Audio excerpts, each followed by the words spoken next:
आमच्या वार्षिक दिनदर्शिकेमध्ये जसे काही महत्त्वाचे दिवस आम्ही राखून ठेवतो, त्यातला एक महत्त्वाचा दिवस म्हणजे दत्त जयंतीच्या निमित्तानं प्रभूअण्णा यांच्याकडच्या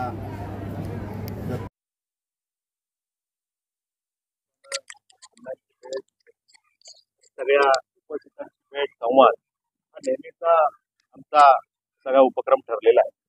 त्याच पद्धतीनं यावर्षी सुद्धा या निमित्तानं दत्त जयंतीच्या निमित्तानं या ठिकाणी येण्याचं भाग्य लाभलं, दर्शन घेण्याचं भाग्य लाभलं आणि खऱ्या अर्थानं सामाजिक उपक्रम कशा पद्धतीनं साकारले पाहिजेत, जनतेसाठी कशा पद्धतीनं आपण कामी पडलं पाहिजे आणि युवांच्या हृदयामध्ये कसं स्थान प्राप्त केलं पाहिजे, हे खरं तर प्रभूअण्णा यांच्या कामाकडे बघितल्यावर आपल्याला समजतं।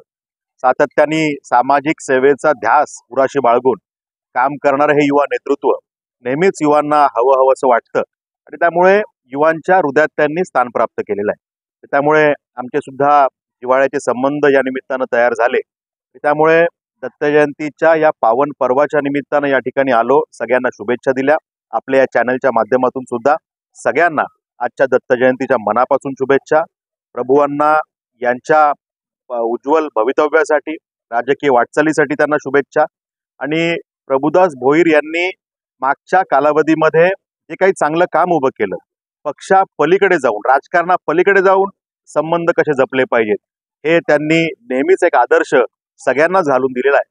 मला वाटतं अशाच पद्धतीनं राजकीय व्यक्तिमत्वांनी जर काम केलं तर खऱ्या अर्थानं सामाजिक एकोपा आणि सामाजिक बांधिलकी ही जपली जाईल।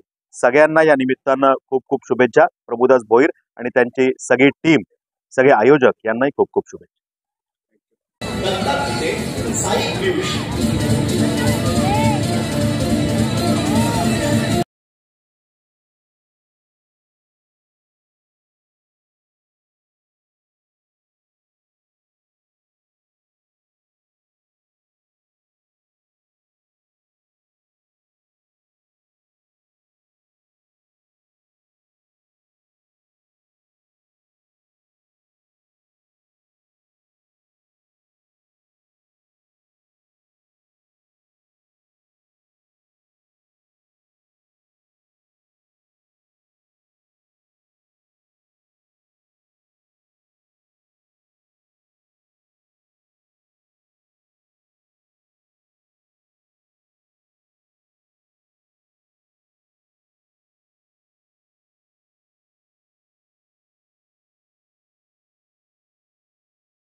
हे काय जरा कुठे नटल्या की लगेच मी सांगा मी कशी दिसते.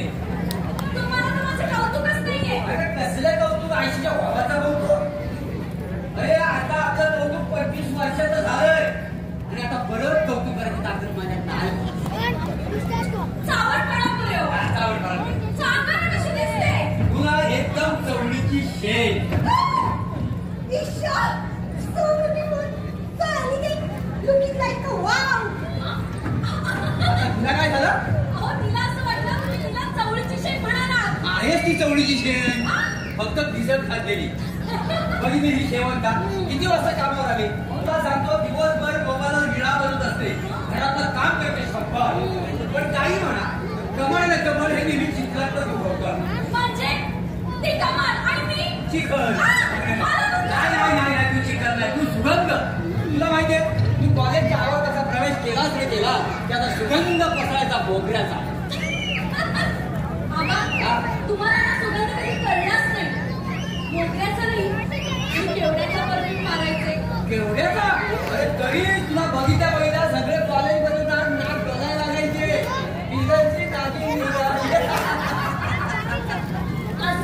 असेच तुम्ही डोलत माझ्या मागे यायचा.